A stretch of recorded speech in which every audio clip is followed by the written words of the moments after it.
అబ్బా very good. గుమ్మడికాయ అంతా గుడ్స్లో పెట్టింది. కూర్చోమ్మా బయట.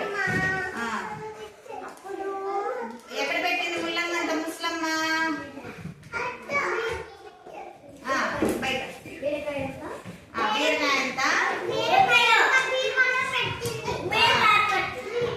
బీరాలు పెడితే ఎవరు చూస్తారు? Very good. దొండకాయ అంటే దొంగ చూస్తాడు కదా.